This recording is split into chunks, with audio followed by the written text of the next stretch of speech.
PowerPoint-nya keluar? Ya, Bu, sudah keluar, Bu. Oke. Ada satu mahasiswa dari luar ya, mulai pertemuan ini. Saya nggak tahu di sana mulainya kapan. Ada yang sudah hadir belum? Ada Ivani? Hadir. Oke. Ivannya udah ada. Kamu di sana semester berapa? Semester 5, Bu. Oke, kurang lebih sama dengan yang di sini. Yang di sini ada yang 7 ya rata-rata. Daftar hadir kamu, berarti saya ngabsennya masih manual dulu, karena saya nggak tahu gimana caranya. Kamu nggak bisa enroll e-learning kami rasanya. Kalau mahasiswa di luar, apa sudah bisa? Belum, Bu. Masih menunggu NIM dari pusat. Oh iya, jadi saya paling karena cuma satu kamu sendiri ya nggak masalah, saya share gitu aja. Nanti daftar hadir ya sekedar formalitas, nanti cuma diisi gitu aja ya. Oke, hari ini saya nambah sedikit ya tentang algoritma genetika. Kalau di pertemuan pertama kedua kemarin sudah, saya lebih detail ke cara pengerjaannya. Sebenarnya banyak sih genetika ini bisa kamu selesaikan pakai MATLAB, pakai Python, itu bisa. Sekarang saya ngajarin yang manualnya dulu coba ya. Karena kita nanti sebenarnya ada di mata kuliah komputasi matematika. Nah, di komputasi matematika kita ngerjain pakai software-software optimasi, jadi menyelesaikan berbagai kasus optimasi, baik di integer programming, linear programming, inventory. Nah, nanti ini optimasi modern bisa dikerjakan di pakai software dan nanti diajarin di mata kuliah komputasi matematika. Ini penjelasan sedikit, ini saya ngambil contoh ya. Ini kerjaan mahasiswa kita matematik, kebetulan saya pembimbingnya. Jadi ingin mengetahui TPS itu tempat pembuangan sementara yang pernah saya share di 2 minggu terdahulu. Ingin mengetahui bagaimana lokasi TPS, tempat pembuangan sampah yang optimal. Karena kan Palembang punya 18 kecamatan. Jadi ini salah satu kecamatan di Palembang dengan jumlah penduduk yang cukup besar, Kecamatan Seberang Ulu 1. Karena banyak yang WA saya, gimana cara inisialisasi populasi. Kalau dari buku teks itu kurang ya contohnya. Bagaimana cara menghitung fitnessnya. Nah, ini saya ngambil contoh ini. Jadi kita anggap aja ini studi kasus. Saya nge-crop dari sana semua. Jadi kita punya data bahwa di Kecamatan Seberang Ulu 1 Kota Palembang ini mempunyai 16 TPS. Jadi tiap kecamatan itu kan masing-masing punya TPS. Nah, ini TPS-nya ada 16. Kita lambangkan dengan angka 1 sampai 16. Oke, ini matriks jarak sebenarnya. Jadi artinya jarak dari TPS 1 ke TPS 1 0, TPS 1 ke TPS 2 950, TPS 1 ke TPS 3 1200 gitu ya. TPS 1 ke 4 1300 dan selanjutnya. Paham ya? TPS 5 ke TPS 15. Jadi berapa coba? Jarak dari TPS 5 ke TPS 15 artinya 1700 dalam 1 meter ini. Saya nggak nyertain apa aja sih nama TPS-nya ya. Lupa tadi. TPS-nya apa aja, jadi anggap aja nama TPS-nya 1 sampai 16. Ini data jarak antar TPS. Sekarang kita akan menyelesaikannya pakai algoritma genetika. Menurut data dari DLHK, Dinas Lingkungan Hidup dan Kebersihan Kota Palembang, bahwa jarak antar TPS itu yang paling bagus maksimal cuma 500 meter. Dilihat dari tabel jarak yang ada di depan ini, yang ada di slide kalian ini, semuanya rata-rata lebih ya, lebih dari 500 meter. Nah, makanya dari itu kita ingin lihat TPS-TPS mana sih yang optimal dan yang tidak.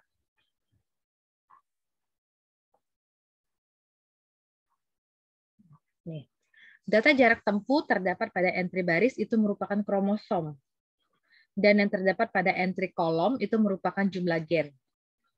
Nih, ini kromosom. Berarti baris ya. Di sini ada berapa baris jadinya? Ada berapa baris kah di sini? 16. Oke, jadi 16 kromosom. Dan data entry pada jumlah kolom ini kolom ini ya, entry-nya ini namanya jumlah gen. Paham ya? Yang mana kromosom, yang mana gen. Jadi mungkin saya buat sini nih. Ini kromosom 1. Ini kromosom 2.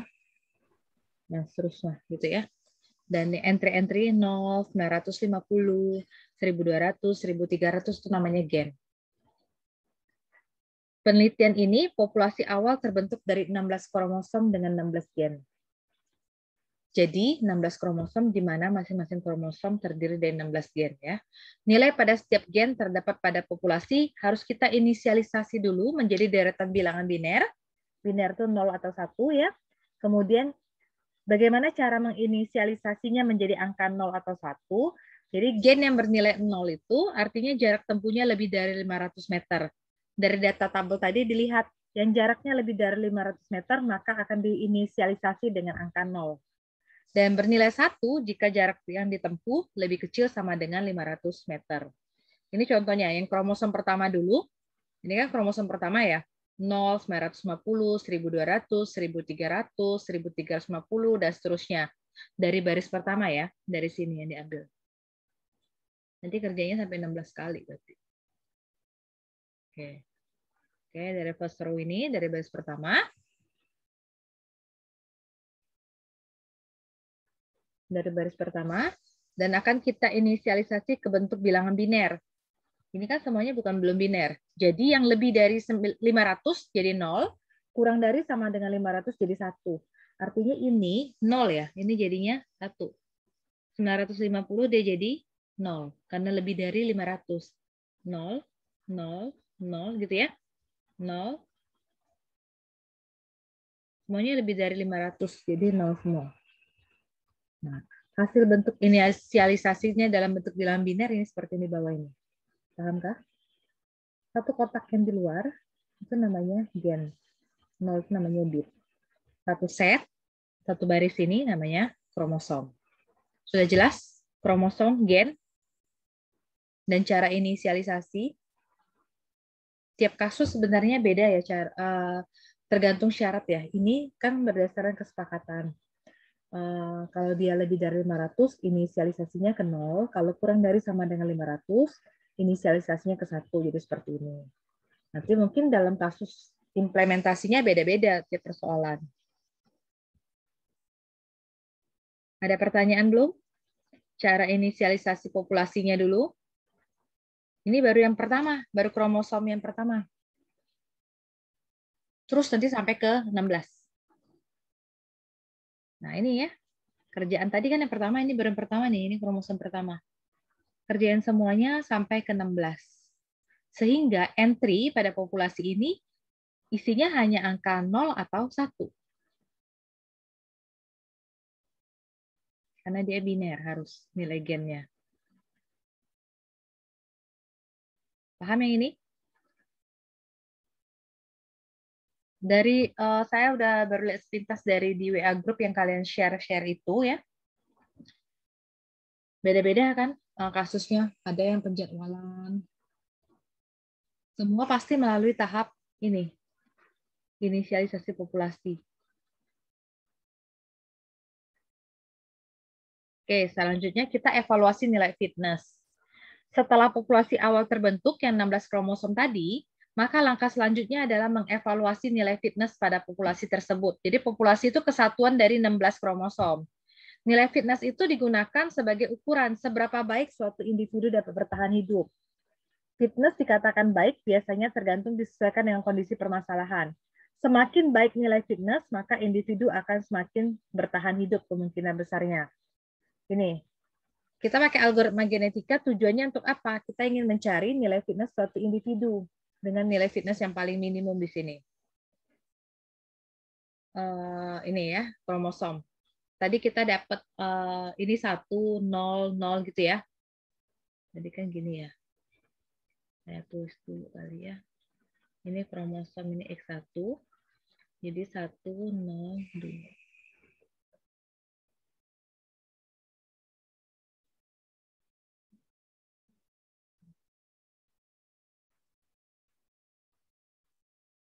Tiga, 6, 9, 10, Nah, 16 ya kan? Itu kromosom yang pertama. Jaraknya tadi, tabel jarak yang pertama tadi kan 0. 950. Yang di baris pertama ya, lihat yang di X1. Paham kah? Nah, gitu. Jadi yang dikali. Dikali, nanti tambah. Terus ya. Jadi nanti 1 kalikan 0, 0 tambah 950, 0 kali 1200, terus 0 kali 1300, semuanya di total dapatnya 0. Lakukan hal yang sama dengan kromosom yang kedua. Kita kan punya lagi baris yang kedua. Nih, 0, 1, 1, dan selainnya 0. Kalikan dengan data jarak yang ada di tabel sebelumnya. Ini 0 kali 950, terus kalikan baris kedua. Sampai nanti ke baris ke-16. Ini ya, 0 kali 950, 1 kali 0, 1 kali 350, 0 kali 950, seterusnya. Dapat totalnya 350. Cara yang sama terus dilakukan sampai ke kromosom ke-16. Ini kan tadi ini kromosomnya, ini nilai kromosom, jadi nilai fitness. Jadi kan dapatnya 0, 350, terus sampai ke selesai ke bawah. Paham pencarian nilai fitness? Selanjutnya, kalau udah nilai fitness dapat, kita lakukan seleksi. Seleksi ya namanya seleksi. Proses seleksi pakai metode Rolled Wheel Selection boleh, mau pakai Excel juga boleh. Jadi artinya kita akan memilih anggota populasi tertentu untuk menjadi parents, menjadi orang tua dengan probabilitas sama dengan nilai fitness dibagi total nilai fitness. Jadi kita cari dulu fitness relatifnya, lambangnya PI, tergantungnya teksnya manapun. Kalau dia pakai PI, berarti nilai fitness ke I dibagi total fitness. Nilai fitness yang pertama. Nilai fitness yang pertama ini 0. Totalnya ini, kalau di total, berapa tadi kan? 1820. Jadi nanti 0 per 1820, 350 dibagi 1820, terus 350 dibagi 1820 sampai ke bawah, sampai 16. Ini dapat nilai P1, P2, seterusnya. Selanjutnya ada nilai fitness kumulatif. Pasti paham kan kumulatif ya, akumulasi dari atas sampai ke bawah. Nih, ini nilai fitness tadi. Ini kan PI tadi ya, nilai fitness relatif PI. Dan sini ada nilai fitness kumulatifnya QI. Fitness relatif ya, jadi P1, P2, P3, P4, terus dihitung sampai ke P16. Kumulatif ya karena startingnya dari 0, 0. Gini ya, 0 tambah 0,19an dari gini ya kan. 0,19an ditambah 0,19an jadi 0,3. Paham ya cari kumulatif? Ada yang masih bingung? 0,38 tambah 0.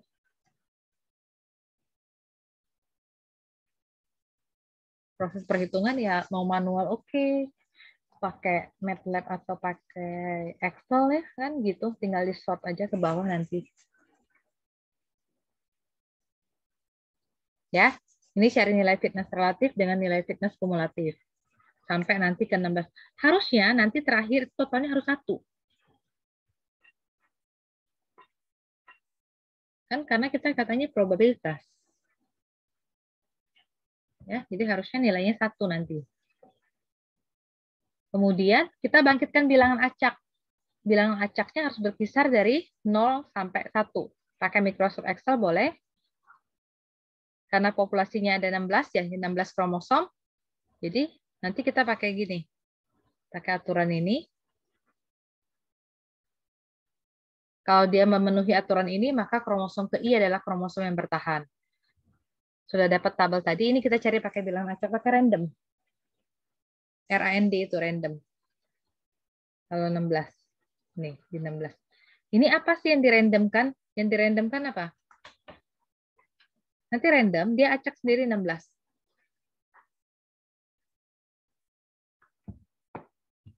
Jadi nggak bisa. Kalau misalnya saya mau, nggak bisa kita suka-suka ya. Kalau saya, boleh nggak Bu? Saya buat aja sih ngarang-ngarang. Nggak ya. Pengambilan bilangan acak. Suka-suka itu nanti akan bias ini. Jadi mendingan pakai Excel aja. Ini nih. Yang belum tahu. Udah, ini familiar kan. Udah. Di random. Nanti keluarnya sampai 16. Kalau bilangan acaknya dapat, buat apa? Ini ada kromosom. Jadi proses seleksi generasi ke-1, ini baru bicara generasi ke-1, tadi kromosomnya P16. Fitness kumulatif tadi udah dapat KI ya tadi ya. Ini KI, ya kan, salin. Bilangan acak tadi dari 0,38, 0,45, 0,31. Ini yang dapat di tabel Excel. Cara ada bocor. Ini dapat nilai fitness bilangan acaknya, salin ke tabel sini. Pahamkah? Sekarang baru kita jadi kondisi RI. Bilangan acak kita random lah ya, random I. Jadi R1 sampai R16 ini. Ini KI, ini KI, dan ini RI. Sekarang kita memperhatikan kondisinya. Tujuannya untuk apa? Untuk memilih atau mencari kromosom yang terpilih. Untuk mencari kromosom yang terpilih.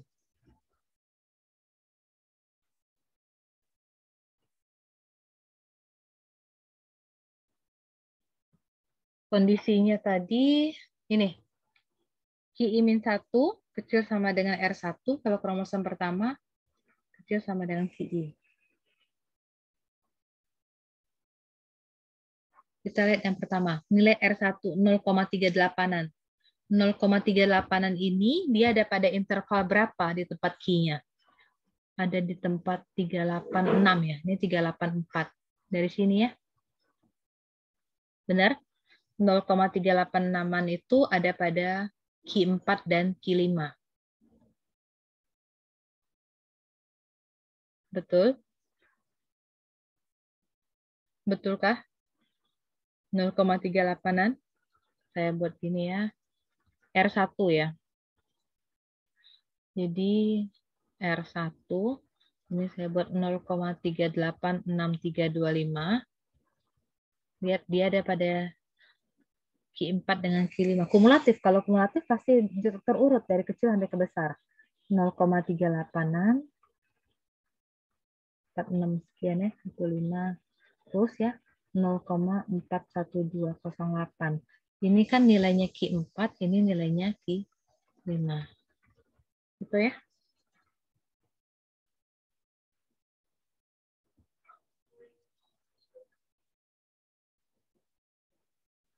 Pahamkah? Jadi cari. Terus nanti R2. R2 0,45-an. 0,45 itu berarti ada di sini ya. 8 dengan 9. 0,45-an. Jadi Q8, Q9. Oke, ini sorry, tolong perbaiki. 7 gitu ya.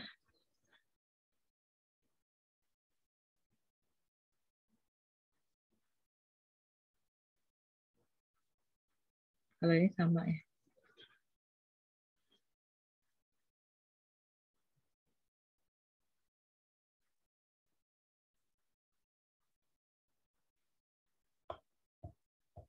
Ini R11.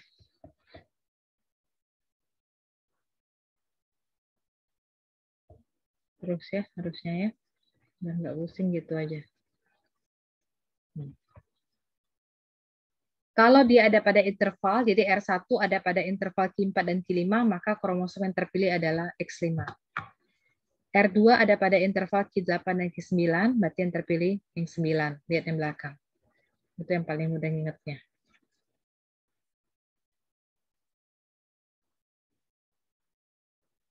Ini ya. Kalau dia ada pada interval ini, maka pilih kromosom ke I sebagai yang bertahan di yang belakang. Nih. R3 0,318. 0,318 itu ada di tempat antara Q2 dan Q3. Nah, ini ya. R3 berarti Q2 kecil sama dengan R3, kecil sama dengan Q3. Sehingga kromosom yang terpilih adalah X3. X3, X5, X10, X2, X10, X6, X3, X3, X9, X11, X10 sampai ke bawah ya sama. Oke, lanjut ya.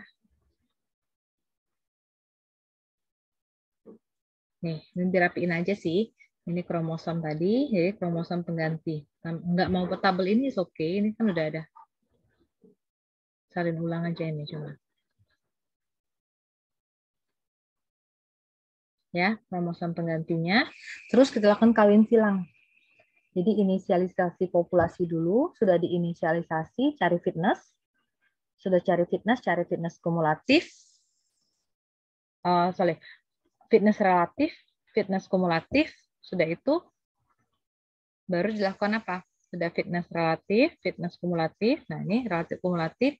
Kita random cari bilangan acaknya dulu untuk mengetahui kromosom mana yang terpilih. Jadi benar-benar diacak ya. Jadi dia nggak bias datanya daripada ngambil suka-suka kita milih, nggak bisa ya. Jadi ini dapat kromosom yang terpilih. Kalau kromosom terpilihnya atau penggantinya udah dapat, selanjutnya kita lakukan kawin silang atau crossover. Perkawinan antara parents, antara orang tua untuk membentuk kromosom baru. Nah, kalau penelitian ini probabilitas tentukan yaitu kawin silangnya 0,25. Terserah, ini tergantung penelitian yang akan kita lakukan. Kalau kita pakai 0,25, berarti proses kawin silang itu kan dia menggunakan single point crossover, titik ke titik. Kita pakai bilangan acak lagi random, pakai Excel, nanti saya lihatkan lampirannya. Selanjutnya bilangan acak tersebut dibandingkan dengan nilai probabilitas kawin silangnya. Kalau bilangan acaknya lebih kecil dari probabilitasnya, maka kromosomnya akan mengalami persilangan. Kalau enggak. Syaratnya, bilangan acaknya lebih kecil daripada probabilitas kawin silang. Ini, random lagi, dari 0 sampai 1 ya kan? Ini di random lagi. Ini dapat 16. Ini ya. Jadi kromosom 1 sampai 16 ini bilangan acaknya. Probabilitas yang dipakai 0,25 dicek. 0,47 lebih besar daripada 0,25. Maka dia tidak terpilih. Cari yang lebih kecil daripada probabilitas. Ini lebih kecil dari 0,25 ini ya, kondisinya ada dibuat di sebelah sini. Ini.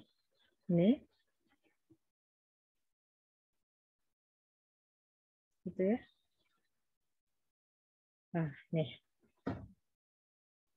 Jadi ini karena yang kedua berarti kromosom terpilih X2, X5, X7, 9, 12, oh ya ini skip ya. 12, 13, 15 sama 16. Ini kromosom yang terpilih. Kalau kita udah dapat kromosom yang terpilih, kita lakukan kawin silang.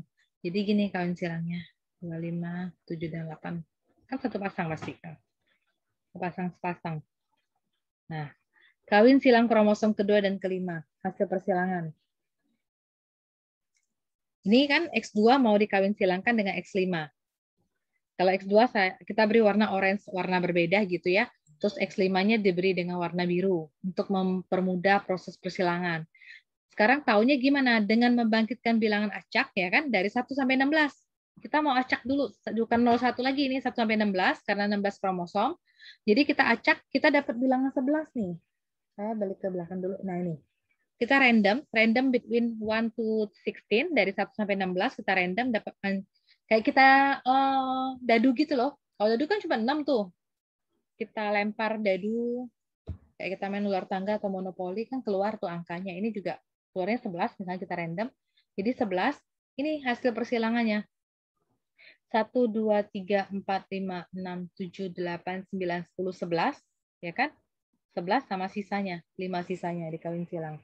Ingat nggak kawin silang yang kemarin? Pertukarannya bisa ya? Jadi ini kebetulan sama pula angkanya. Oke, tidak masalah nih. Ya kan? Kebetulan angkanya sama. Oke, jadi 11 gen yang pertama. 11 gen yang pertama pada kromosom X2 disilangkan dengan 5 gen yang terakhir. Disilangkan. Sama aja jadinya. Kebetulan sama. Sehingga dapatlah dibolak-balik ya. Jadi namanya kawin silang kan bolak-balik atasnya ke bawah, bawahnya ke atas. Ini. Dapatnya ini. Kemudian terus tadi 25 kan ya. Lakukan hal serupa, 7 dengan 9, 12 dengan 13, 15 dengan 16. Ini 25 tadi, ini 7 dengan 9. Di random lagi, keluarnya angka bilangan 6 ya. Jadi 6 pertama aja, 3, 4, 5, 6. Dikawin silang.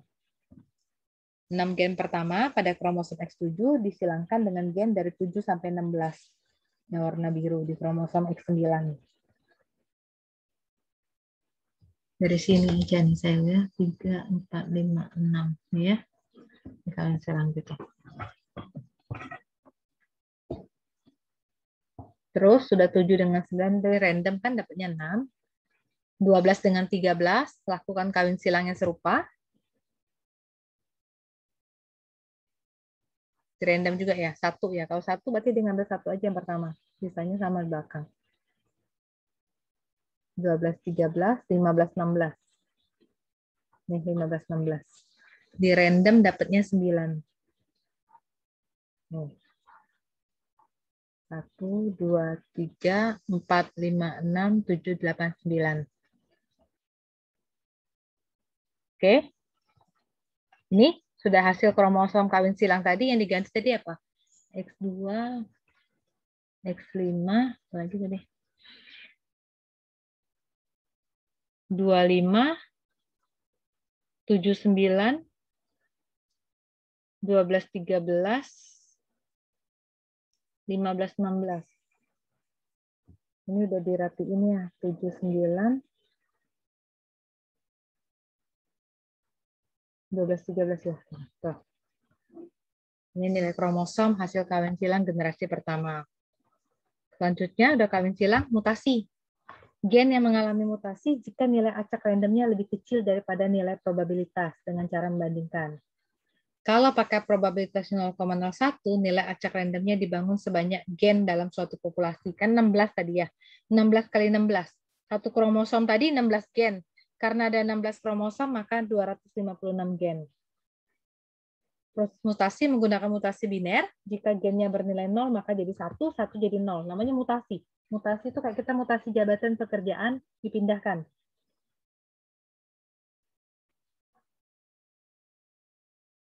Nih, cari bilangan acak 256, 16 kali 16 ini. Dimutasi, dirandomkan, dibangkitkan bilangan acaknya, probabilitas yang diambil tadi 0,01 ya. Oke, 0,01 carilah dari tabel bilangan acak ini yang lebih besar apa lebih kecil ini? Yang lebih apa? Lebih kecil dari probabilitas yang ditentukan. Nih, yang cari yang lebih kecil.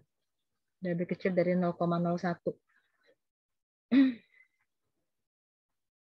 Ya, cari yang lebih kecil 0,01. Dari warnain kuning ini ditandain.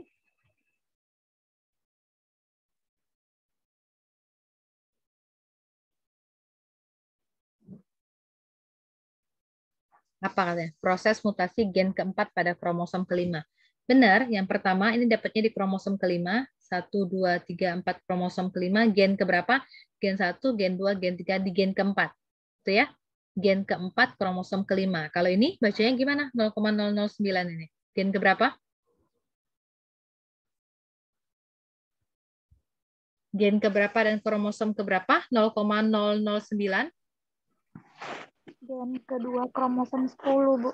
Oke, terus jangan terbalik ya. Pokoknya gen itu kolom ya, kromosom itu baris. Ini 0,005 gen keberapa?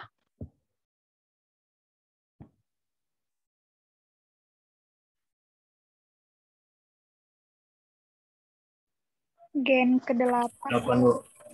Kromosom ke 12. 12. Next, 0,009876 gen ke 15. Gen ke-11. Gen ke-11, kromosom ke-15. Nih, paham ya? Yang ini gen ke-15, kromosom ke-8. Nah, ini ya tadi gen ke-4 kromosom ke-5, gen 15 kromosom ke-8. Gen ke-4 berarti 1 2 3 4. Ini gen ke-4. Ini kromosom ke-5 ya kan? Di X5 ini kromosom ke-5. Ini gen ke-4. Namanya mutasi, ini 0 ya. 0 diganti jadi 1. Selebihnya tetap jangan diganti.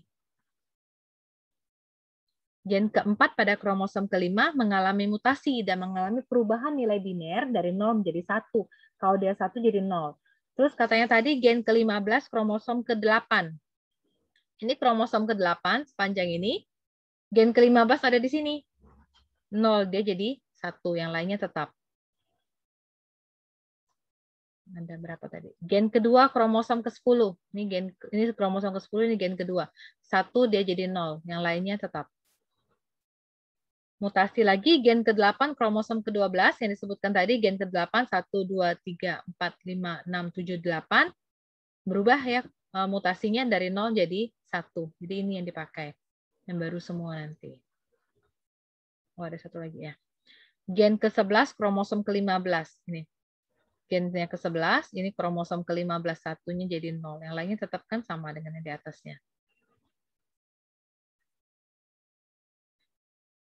Itu aja yang diganti. Yang lainnya tetap. Ya kan? Yang nilai hasil mutasinya tetap sini. Yang tidak mengalami mutasi tetap ditulis, yang mutasi diperbarui dengan yang baru. Nah, selanjutnya dilakukan perhitungan nilai fitness kembali. Itu kan udah dapet tuh kromosom dengan populasi baru. Ini jadi namanya populasi baru udah. Satu set nih, populasi baru. Sudah kita lakukan proses. Jadi masih ingat pertama prosesnya apa di genetika?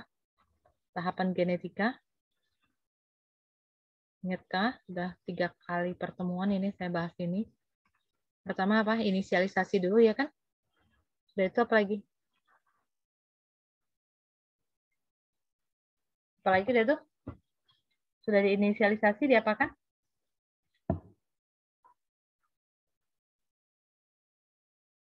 Cari nilai fitness. And then apa lagi?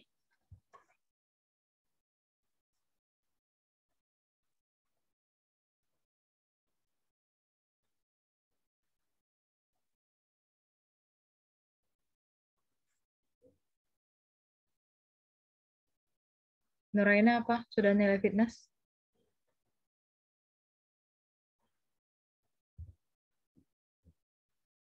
Setelah mencari nilai fitness, apa yang dilakukan? Seleksi, Bu. Kawin silang. Kawin silang. Sudah kawin silang? Mutasi. Mutasi, Bu. Sudah mutasi? Populasi baru. Oke, populasi baru. Gitu aja sih ingetnya.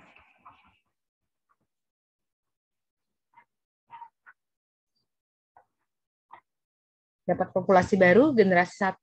Terus nanti kita terus ke generasi berikutnya. Sampai kapan dia stop, nanti kita lihat dulu.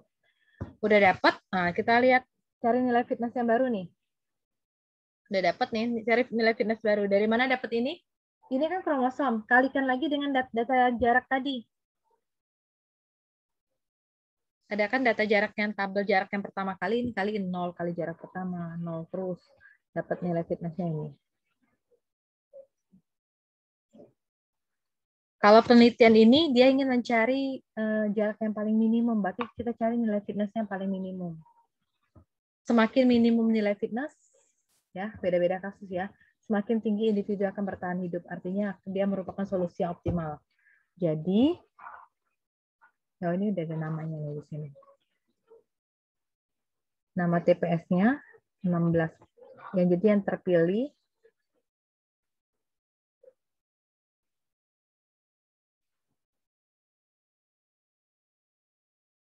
nah, ini TPS yang terpilih.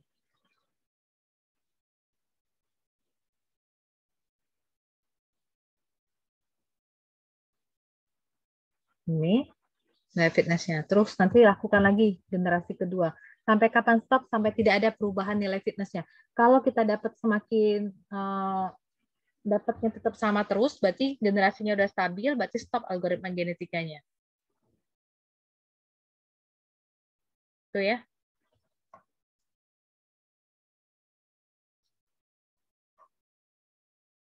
Oke, selain tentang lokasi seperti ini, genetika habis sampai sini. Harusnya hari ini saya masuk ke simulated annealing. Dari tugas-tugas yang sudah disubmit ya. Berarti Ivani kirimnya ke WA saya ya tugas kamu. Nanti tolong kirim ke WA saya. Perlakuannya sama ya. Jadi kamu bedanya cuma kuliahnya di tempat kami gitu ya. Ketentuannya sama semua dengan mahasiswa saya yang di Unsri ini. Tugas apapun silakan tetap diikuti dan dikumpul karena itu merupakan komponen penilaian.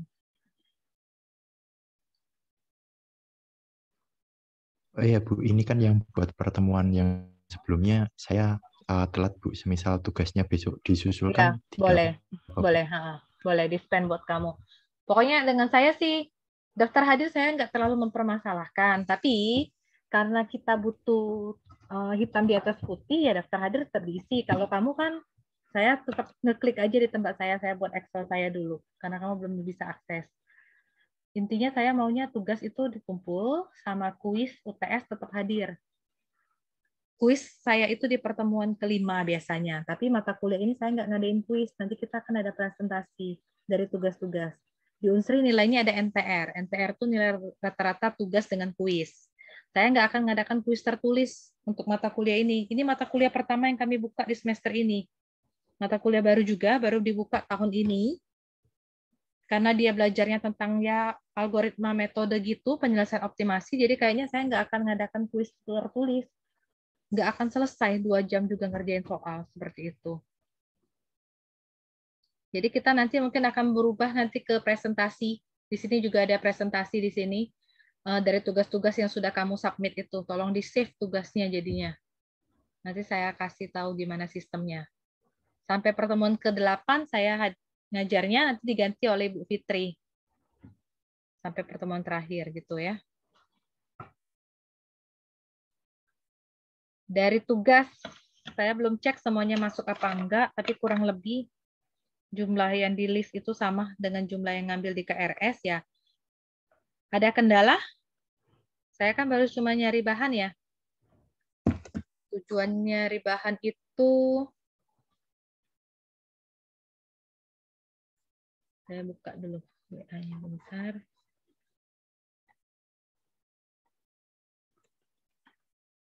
Dari kalian browsing itu setidaknya kalau dapat ide nih, kamu bahwa aplikasi genetika itu bisa kemana saja. Keluar nggak? Keluar Ibu. Oke. Ternyata ada tuh. Pada penentuan komposisi pakan ayam petelur. Ini baru abstrak ya, belum lihat ke dalam-dalamnya. Tapi ini sama ceritanya. Dia ada cerita tentang ada 20 jenis makanan. Gitu ya. Ada 20 jenis makanan, kemudian jumlah gennya 20, kromosomnya 1000. Probabilitas crossover pakai 0,5, mutasi pakai 0,1. Jumlah generasi 4000 dengan nilai Venus 0,92. Coba saya terus.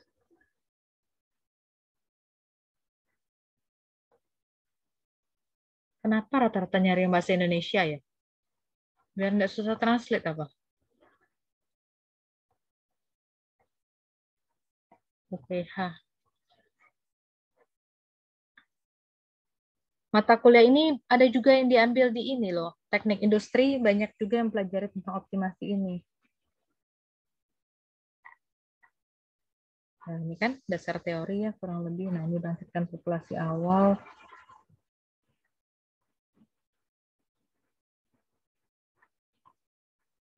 Oke, data kebutuhan makanan. Keluar ya PPT-nya. PDF-nya. Keluar, Bu. Nah, crossover, mutasi. Kalau jurnal dia ringkas pasti. Karena kayak seperti nanti kalian punya skripsi, yang isinya ratusan halaman, diringkas jadi 3-4. Ada yang membatasi cuma sampai 8 halaman maksimal. Jadi pasti dia nggak rinci. 250, nah ini. Terus ya, nggak semuanya detail pasti ini. Akhirnya pada kesimpulannya apa? Komposisi makanan. Apabila dikembalikan bahan pakan atau tepung tulang. Ini ada di 20 ini. Dia pakai software ya, pakai Piranti Lunak, pakai software, isinya algoritma genetika. Anak ilkom, ilmu komputer, ya pasti pakai ini dia belajar. Ada yang di buku kecerdasan buatan. Kalau susah cari di buku OR, operasi, kamu bisa cari di buku ini, Artificial Intelligence. Dalamnya dia lebih ke komputasi ya. Cara buat algoritma sampai ke programnya. sedikit saya kasih tips ya. Kebetulan saya ngajar metode penelitian. Kalau kalian cari jurnal, cara screeningnya, apalagi nanti misalnya kalau jurnal Indonesia is okay, kalian pasti baca, saya yakin sampai ke detail. Kalau jurnalnya bahasa Inggris, jadi cara pertama cari, udah saya pernah share ya beberapa minggu, 2 minggu lalu juga. Yang pertama baca abstrak dulu. Dari judul, biasanya judul itu daya tarik, kemudian baca abstrak, cara screeningnya. Udah baca abstrak, yang dalamnya nih nggak usah dibaca-baca dulu. Kalau mau screening cepat, langsung lihat di kesimpulan. Tiap kali baca jurnal tuh gitu, nanti dikumpul-kumpulin semuanya. Sudah belajar buat folder sendiri. Oke, saya next. Ini siapa lagi nih? Kalau saya pindah screen gini, keluar nggak di Zoom kalian? Keluar, Bu. Berubah kan ya? Ya. Nah, ini apa ini? Optimasi distribusi barang dengan algoritma genetika. Pakai distribusi barang.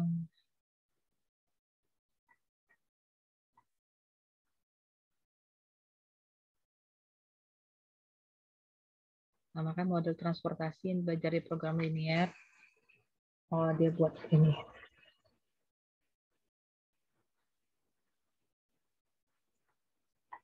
Dia buat program kayaknya. Oke.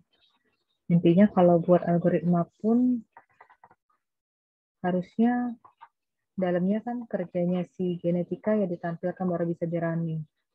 Ini data nih, ini kan data tabel tuh dari pabrik ke pabrik ke apa ya, koperasi aja ya, usaha terus.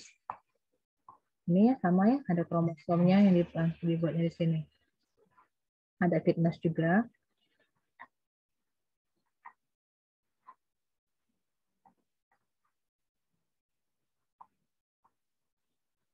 Populasi terus. Populasinya banyaknya ini. Banyak berarti aplikasinya. Ini salah dua contoh yang saya buka dari tugas kalian gitu. Oke, saya lanjut ke simulated annealing.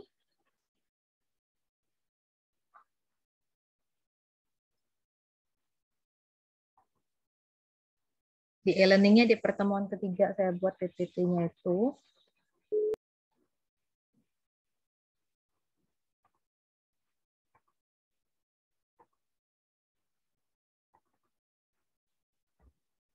Sudah keluar PPT-nya? Sudah, Bu. Sudah, Bu. Oke. Algoritma simulated annealing, ini orang teknik mesin ya, ada belajar juga. Ada pendahuluan, prosedur, algoritma, bentuk metode, dengan hasil perhitungan. Nah, ini di buku. Oh iya, berarti nanti yang dari Ivani nanti saya share buku teksnya. Ini saya ngambil dari buku teks optimasi. Saya crop aja. Jadi, apa sih artinya simulated annealing ini sebenarnya?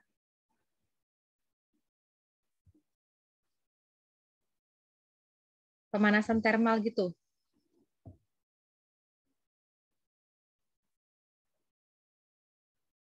Ya, jadi metode nggak usah diartikan ke Indonesia ya, karena kita kalau cari di Google kata kuncinya juga simulated annealing. Jadi seperti pemanasan termal. Jadi metode pemanasan termal ini, simulated annealing ini didasarkan pada simulasi thermal annealing ini, pemanasan termal dari logam-logam padat ya, dari logam padat yang dipanaskan. Jadi ketika logam, metal itu logam padat ya kan, ketika logam panas, ketika padatan atau logam itu dibawa mau dicairin ya di dalam bentuk cairan atau dipanaskan, dia kan pasti dipanaskan sampai temperatur yang tinggi.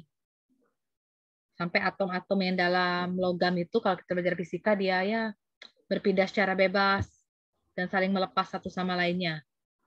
Jadi intinya pemanasan logam yang padat jadi cair. Terus pergerakan atom-atom itu biasanya terbatas. Kalau suhunya berkurang, semakin suhunya berkurang ya atom-atomnya nggak bergeraknya tidak saling bebas lagi. Kalau temperaturnya berkurang, Saat suhunya berkurang, atom-atom itu cenderung biasanya teratur, to get order biasanya teratur, ikatannya, kalau kita dulu belajar fisika kan ada ikatannya yang jauh, ikatannya sayang lepas, dan akhirnya membentuk kristal. Membentuk kristal atau padatan ya, membentuk kristal yang memiliki energi internal yang seminimum mungkin. Nah, proses pembentukan kristal biasanya tergantung pada tingkat pendinginan. Jadi dia dingin kan jadinya kristal. Ketika suhu logam cair maupun metal itu dikurangi, ketika suhu logam cair itu berkurang pada tingkat yang lumayan cepat, jadi mungkin akan sulit untuk mencapai dalam bentuk kristal.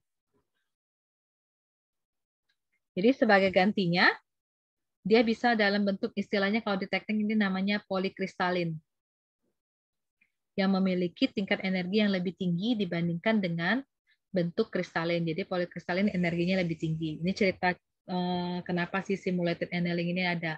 Terus pada aplikasi di teknik ya, pada aplikasi di bidang teknik, pendinginan cepat dari logam cair itu harus dikurangi pada tingkat yang lambat.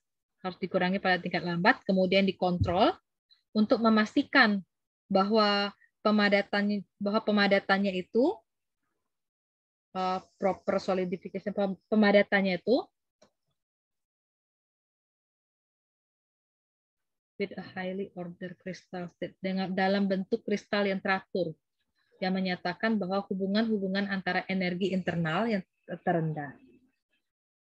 Jadi proses cooling itu biasanya pendinginannya itu pada tingkat yang lambat, itu kita sebutnya namanya annealing. Proses pendinginannya dari logam yang panas menjadi logam cair.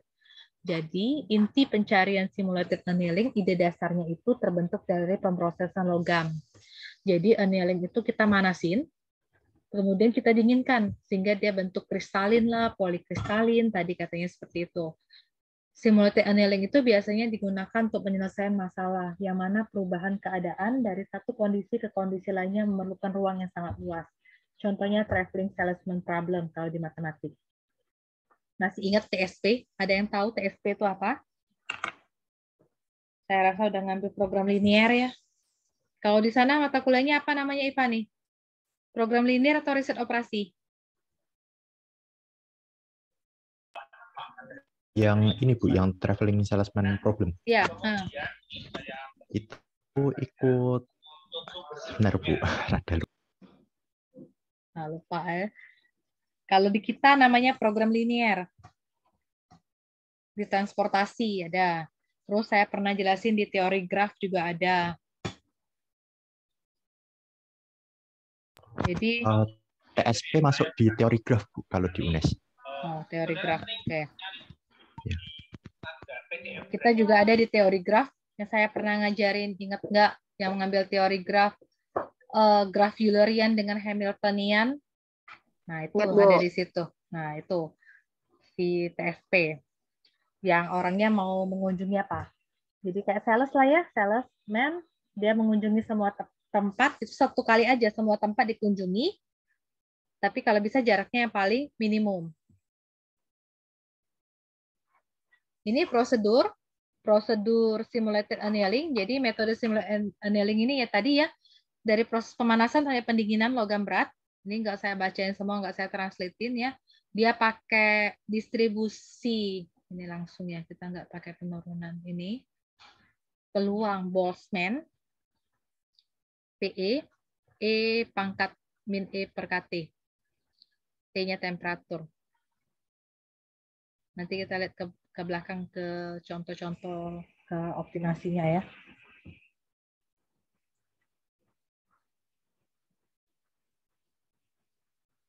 Pakai sistem termodinamik. Intinya ini nih.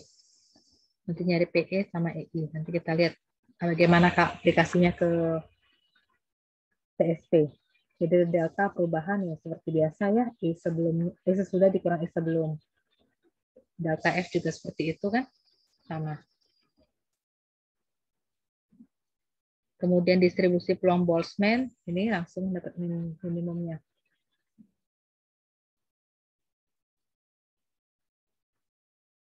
Ini ya, secara iterasi nggak saya baca lagi di sini, nanti kamu baca yang ini. Saya mau ke sini. Pencarian simulated annealing, jadi ini algoritmanya. Jadi evaluasi keadaan awal. Jika keadaan awal merupakan tujuan, maka pencarian berhasil dan keluar. Ini sih algoritmanya ya.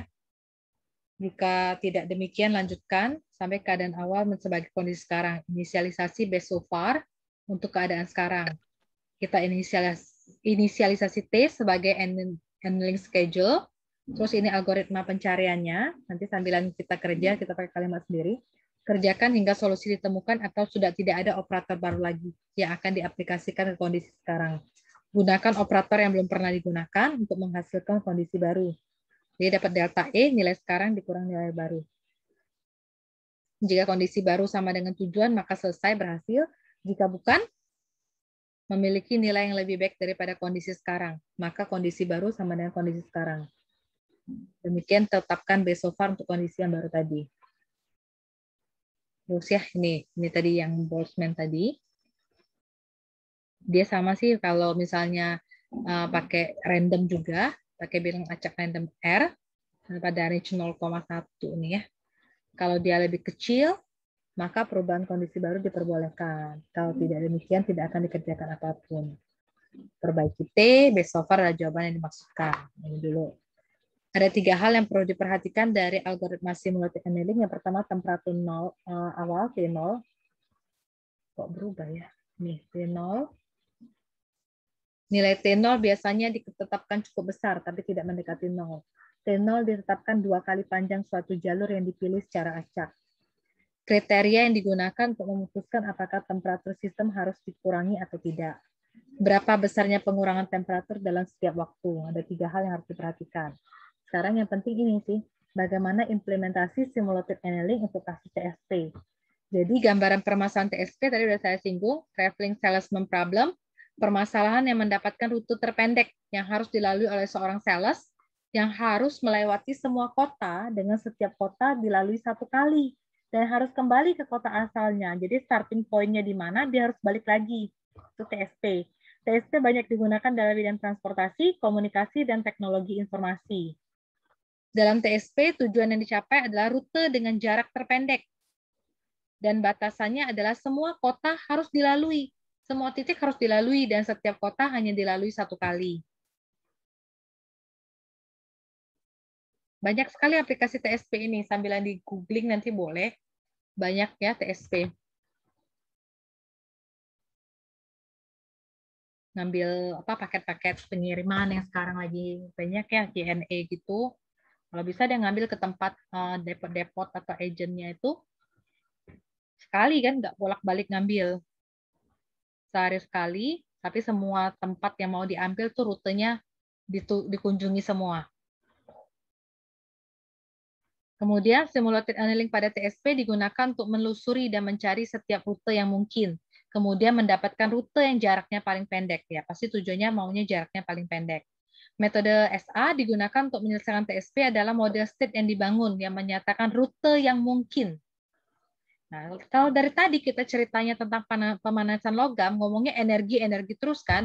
Kalau di TSP kita ngomongnya energi itu jadi total jarak yang ditempuh. Ya, definisi energinya dinyatakan sebagai total jarak yang ditempuh. Ini penyelesaian TSP. Jadi operator, ada beberapa operator yang bisa digunakan untuk menentukan jalur. Misalnya jumlah kota yang akan digunakan adalah NC. Jumlah kota yang akan dikunjungi adalah NC lambangnya.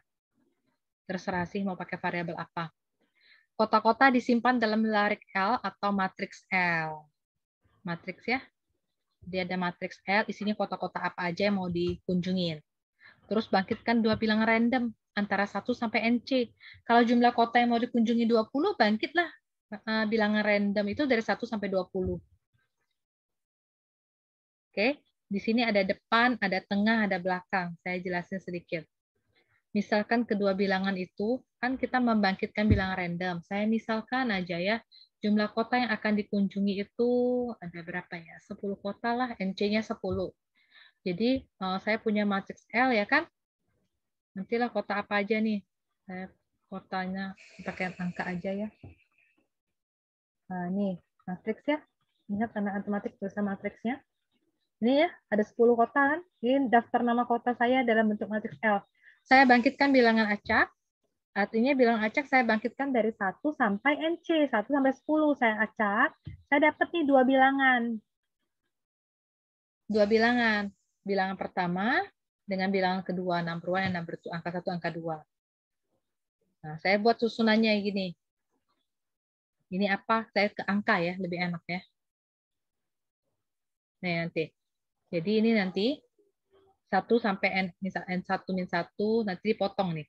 N1 sampai N2, terus dari N2 sampai N belakang. Jadi nanti ini, 1 sampai 10 ini saya potong. Saya sekat. 3 angka ya sekatnya. Terus kita bangkitkan bilangan random R. Lihat bilangan randomnya. Kalau dia lebih kecil dari 0,5, jadi depan yang baru itu tetap depan. Ini tengah yang baru itu tengah dengan urutannya dibalik, belakang yang baru itu belakang. Saya baca sekali lewat, nanti kita balik lagi.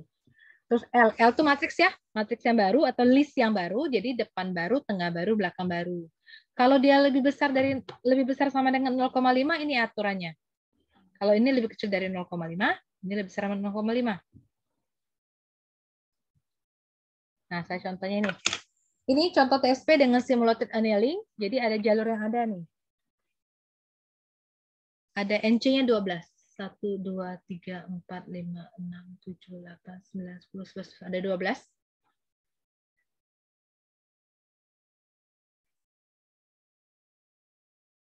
Ya, ada 12. Ini urutannya ya, nama-nama kotanya. Dalam bentuk larik L atau matriks L. Jadi saya bangkitkan bilangan acak, bilangan random, dapat N1-nya 4, N2-nya 10.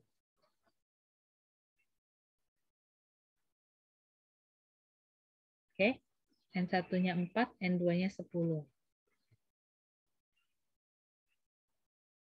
Nih. Jadi ini saya misalnya N1-nya 4, N2-nya 10.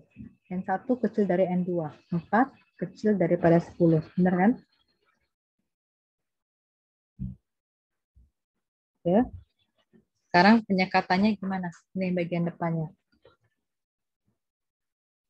Ini kan 4. Sebelum angka 4 berapa? 3 kan? Berarti sekat 3. 1, 2, 3. Ini sekat 3. Pahamkah? Nah, pelan-pelan ya. Tadi kan N1-nya 4 ya? Benar? 4. Sebelum 4 itu 3 kan? Berarti dari entry matriks pertama sampai entry matriks yang ketiga. Paham? Paham, Ibu. Nah, terus yang ini berarti 4 dong. L4 sampai L berapa? 10. Benar? Yang ini 11 sampai nanti 12. Yang lain pahamkah? Saya ulang ya.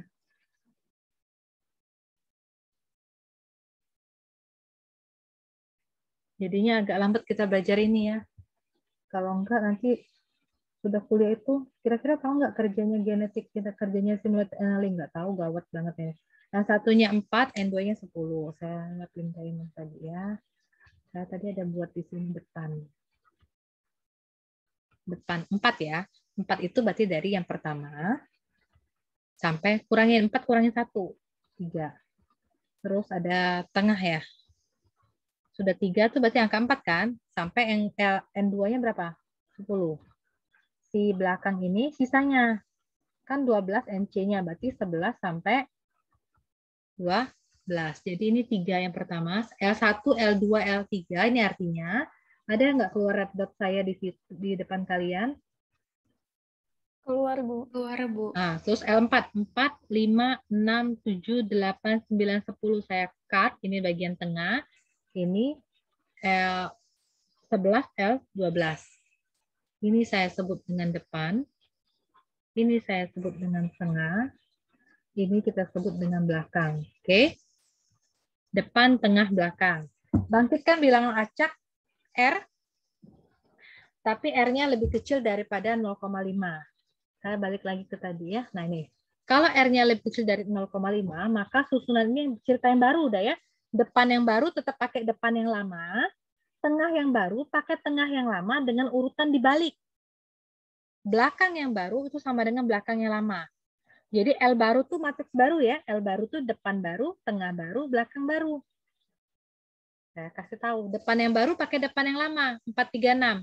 Tetap 436. Tengah yang baru, 9, 11 ini pakai yang lama juga, tapi dibalik. Jadi dari belakang, 8, 7, 1, 5, 2, 11, 9.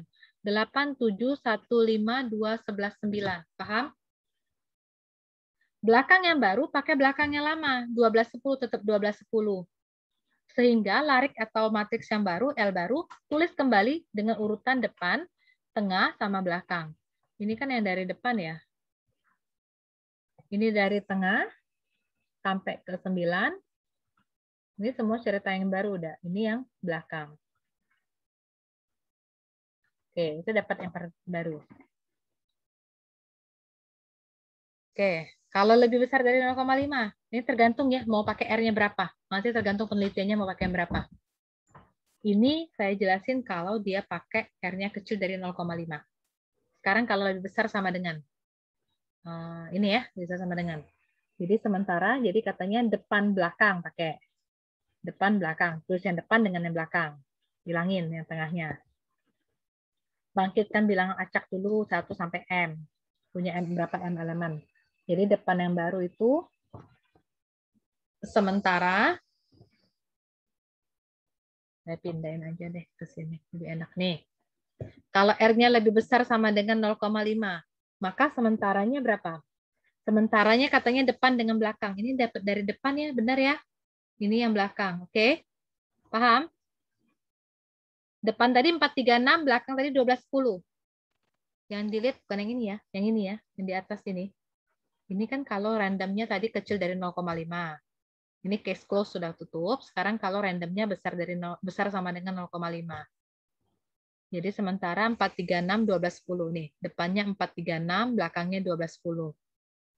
Buat 436, 1210. Elemennya ada berapa nih? 1, 2, 3, 4, 5. Jadi M-nya 5. Bangkitkan bilangan acak dari berapa jadi? Dari 1 sampai M. 1 sampai 5. Cari randomnya dapatnya 2 nih misalnya. Randomnya 2. Jadi depan baru tadi, saya biar nggak bolak-balik nih. Depan baru. Saya harus buat ya. Coba sementara tuh depan belakang ya. Saya buat depan belakang gini ya. Depan belakang berarti M elemen. Karena depan dengan belakang digabung ada 5 elemen, jadi M-nya 5. Terus bangkitkan bilangan acak. Cari random dulu ya. Saya buat random aja. Udah buat random, dapat randomnya 2. Sekarang depan yang baru, cara buat depan yang baru artinya sementara. Matriks yang tempat namanya sementara tadi. Dari 1 sampai R. Nah, sementara ini kita lihat ini, mata kita lihat tempat sementara.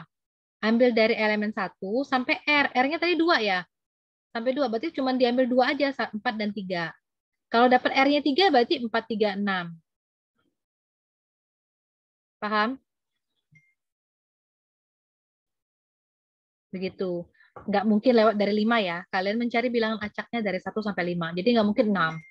Impossible itu. Oke? Jadi 4, 3. Udah? Sementara dari 1 sampai R. Karena R-nya 2, berarti ambil aja. Sampai 2, ini 1, ini 2. Jadi 4, 3. Terus tengah baru sama dengan tengah katanya tadi di algoritma yang depan-depan tadi ya. Tengah baru sama dengan tengah. Tengah tadi, lihat dulu tengah di sini. 9, 11, 25, 178. Nah, buat 9, 11, 25, 78. Belakang yang baru. Jadi belakang baru itu sementara R plus 1 sampai M. Tadi kan R-nya 2, berarti dari R-nya 3 sampai ke M. Jadi sisanya 6, 12, 10. 6, 12, 10. Sehingga larik yang baru, ini depan baru. Depan baru ya. Ini tengah.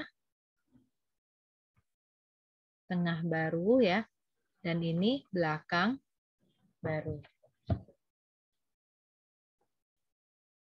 Oke. Algoritmanya dilihat terus. Saya juga nggak hafal, bolak-balik lihat terus. Terus buat apa nanti ngitung-ngitung kayak gini ya, Bu? Nanti saya ada... Nih. Terus nanti buat apa ngitung-ngitung ini? Nanti baru ke SP kan? Ini artinya apa sih sebenarnya? Jadi dia mengunjungi kota keempat dulu, ke-3, ke-9, ke-11, gitu ya. Baru ke kota 2, ke-5. Ini kan urutan kota-kota yang akan dikunjungi oleh salesman tadi. Nanti akan dilihat, kan banyak tuh nanti keluarannya. Nanti kita lihat mana yang paling optimal. Ini ada algoritmanya tadi. Startingnya mulai dari sini ya nyarinya. Saya skip ini ya, ini bacanya skip. Nanti membaca aja. Ini seperti yang saya bilang, kerja kalau kita di penyusunan tugas akhir, selalu ada tinjauan pustaka atau dasar teori. Nah ini kalimat yang biasa, yang ilmiah yang harus kita tulis di bab 2-nya. Nggak bisa pakai baru-baru yang saya ngajar di depan baru, belakang baru. Sorry, bukan ini. Oh, enggak ada. Nah, ini yang harus dibuat di prosedur simulated annealing. Ini flowchart-nya. Jadi pakai inisialisasi vektor dulu, cari katanya, create, terus bacanya. Kalau bentuk flowchart kan lebih paham. Saya tuh nanti mau ngajarin ini perhitungannya. Nah, ini. Ada fungsi seperti ini. Bisa terurut dulu, bentar. Ini feature method ya. Jadi beberapa feature daripada metode simulated annealing ini, kualitas dari solusi akhirnya itu tidak mempengaruhi dengan initial guesses. Jadi kita kan tadi tebak-tebakan pakai probabilitasnya berapa. Terus karena discrete nature dari fungsi dan constraint-nya dievaluasi, maka konvergen. Nilai karakteristiknya konvergen atau transisi tidak dipengaruhi oleh fungsi yang continuity atau yang dapat diturunkan. Terus konvergensinya juga tidak dipengaruhi oleh status konveks. Ada di optimasi yang biasa kan belajar kemarin konveks pada ruang yang visible. Desain variabelnya mungkin tidak positif, tidak harus positif. Metode ini bisa digunakan untuk menyelesaikan mixed integer programming, discrete atau persoalan yang kontinu. Terus untuk persoalan yang melibatkan kendala yang behavior, misalnya ada lower dengan upper bound, ada batas bawah dan batas atas, maka ada fungsi yang tak berkendala yang harus diformulasikan sebagai bentuk kasus dari algoritma genetika. Ini numerical result dari buku itu, dari gambar. Ini flowchart-nya. Saya lihat sini. Tentukan minimum dari fungsi ini pakai flowchart yang di 13.2. Ini flowchart-nya. Kita coba. Jadi kita tentukan parameter simulated annealing. Ini fungsi tak berkendala ya kan? Hanya ada fungsi cari minimum nilainya. Jadi initial temperature-nya kita tentukan dulu. Pakai random point. Oke, ini random point. Dapat X-nya 20, 5, 10, 8, 5, 10, 10. Ini randomnya.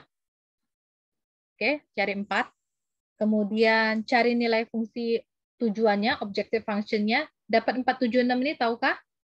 X1-nya kan 2,0 ya. Saya buat sini, X1, 20.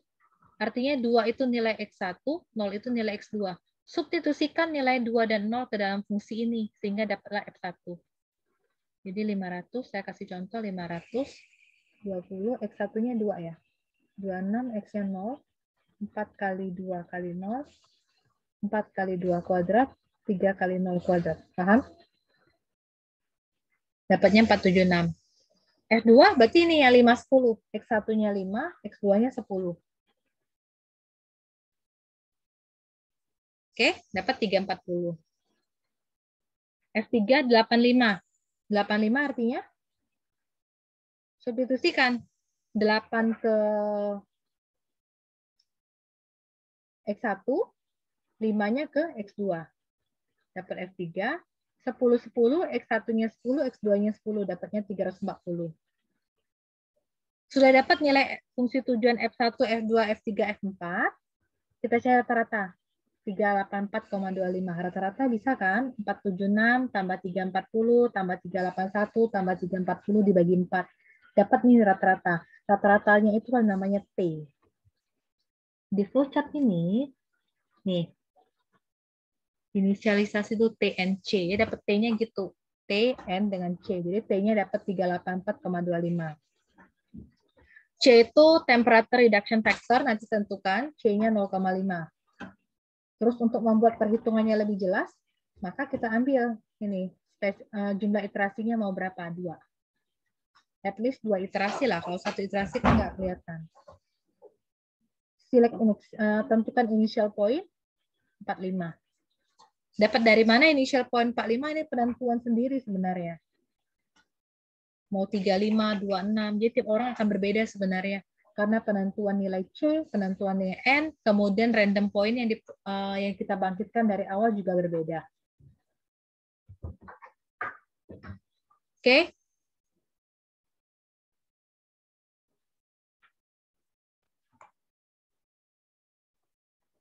Lihat, keluar.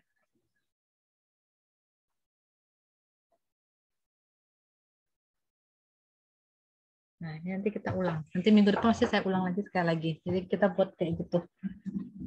Minggu depan tuh harusnya vertical slam optimization. Metode baru lagi. Tapi ini saya akan ulang kembali nanti. Ini dapat X1. Udah dapat X1. Ini ikuti flowchart-nya.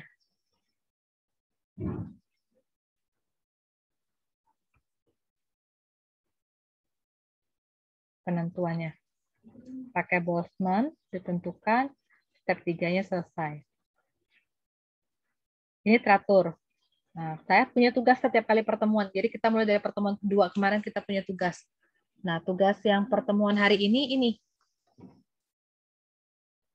Mahasiswa saya nggak terlalu banyak. Ini cukup, saya rasa nanti sampai ke pertemuan ke-8 saya.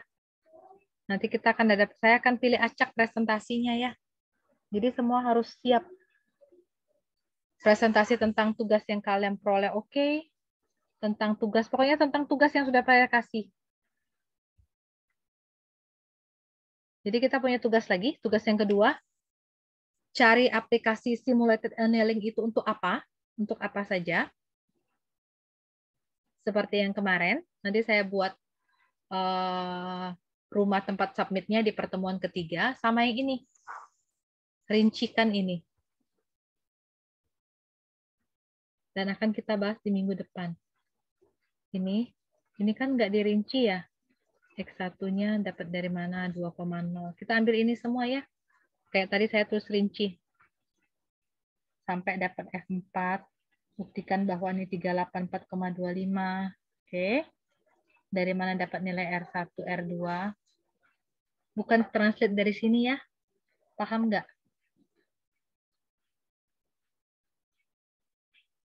Nggak usah ditranslate kalimatnya ini, nggak apa-apa, nggak usah. Cuman saya maunya jadi kalian sambil ngerjakan jadi tahu. Karena kalau cuma baca nggak bisa, nggak paham. 349 nih dapat dari mana? Nah, dari mana angka 349? X1. X1 kan dapatnya 4,5. 45. Artinya substitusi 45 sini. Benarkah hasilnya dapat 349? Gitu ya. Terus dari mana sih angka 387 ini? Uraikan sehingga didapat seperti ini. Cari. Nah, apakah dapat benar 0,904? Ini saya cari yang di buku teks itulah yang paling enak kok. Ini udah terurut, dia udah ngasih tahu semua. Proceed, lanjutkan ke step 3. Nah, ini. Sampai dapat seperti ini. Sampai step 3 terakhir kan? Ya. Paham dengan tugas yang saya kasih? Pertama, aplikasi simulated annealing, sama seperti kerjaan genetika. Oke. Sama yang ini dibuat secara terperinci. Ini penting sih, karena ini fungsi nih. Mesti kayak gini, kerjain pakai simulated annealing. Inilah sih jawabannya, cuma ini kan nggak rinci, jadi tolong coba dikerjakan rinci dulu, 20 substitusi semuanya. Benar nggak sih dapatnya 476? Benar nggak dapatnya 340, seterusnya. Sampai ikutinlah step ini. Saya maunya rinci, jadi bukan sebelumnya yang ngambil mata kuliah program non-linear, dia translate benar, ini nggak perlu ditranslate. Untuk apa ditranslate? Semua orang punya PowerPoint ini. Dan bisa diakses. Ceritakan nih, dari mana sih dapat 384,25? Oke, gitu ya. X1-nya 4,5, ini kan karena di-select ya, jadi pemilihan initial point-nya. Dari mana dapat 349? Substitusikan 45 ke situ. Dari R1, R2 gitu.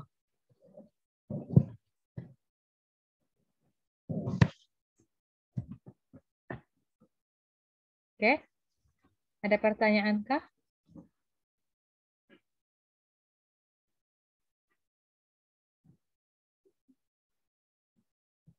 Ini ya, nah, dari mana dapat F3 nih 313 ini? Kan ada cerita ya dari sini.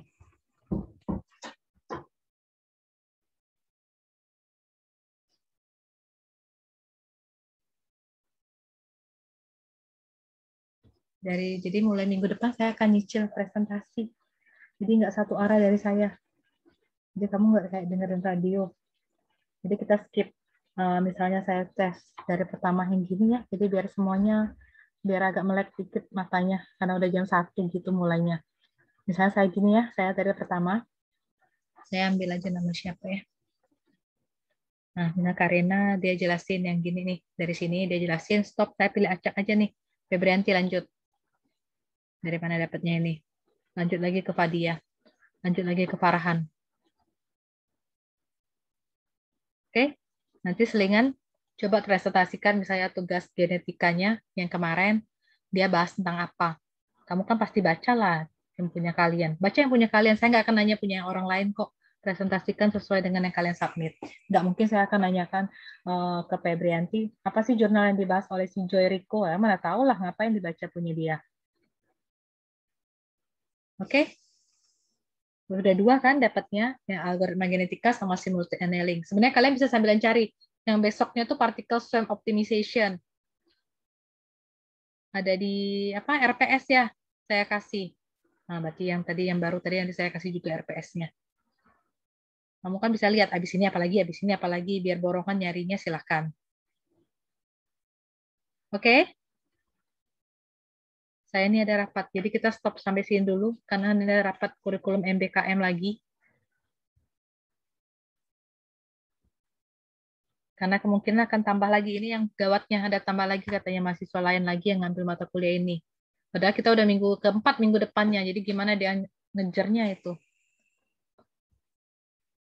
Oke, saya cukup ya hari ini ya, sampai sini dulu.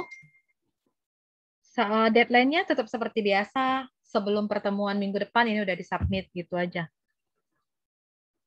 Kalau cari-cari yang itu kan gampang. Boleh izin nanya nih, Bu? Iya, kenapa? Ini kan Ibu pernah bilang kalau ini kan nanti kalau Optimoder ini pakai MATLAB sama Python, Bu. Python. Nah, kalau yang Python ini pakai apa, Bu? Aplikasinya biasanya? Python. Kayak Ada apa? Anaconda, ada Google Colab, Baik, Bu. Terima kasih, Bu. ada. Kalau ada yang suka komputasi ya silahkan sih, bagus itu sih untuk ide-ide tugas akhir penyelesaian algoritma genetika dengan menggunakan Python 3 berapa gitu, apa Google Colab. Kalau saya lebih familiar ke Google Colab-nya, tapi ya nggak sampai ke tingkat-tingkat tinggi. Kalau kayak tadi ada yang bikin aplikasi kan saya lihat tadi, yang di jurnal yang di search-nya itu bagus juga. Pencarian tempat ini nah yang sekarang lagi ngetren itu, saya baru kepikiran siapa yang mengambil topiknya silahkan. Pencarian tempat tes swab antigen, swab itu di kota Palembang misalnya gitu kan, bisa diakses. Itu kalau masuk kan ke ini juga, set covering problem, bisa juga ke transportasi, cari minimum jarak terdekat, selain biaya termurah ada jarak terdekat, misalnya gitu. Oke, ada lagi pertanyaan? Oke, kalau nggak ada cukup ya.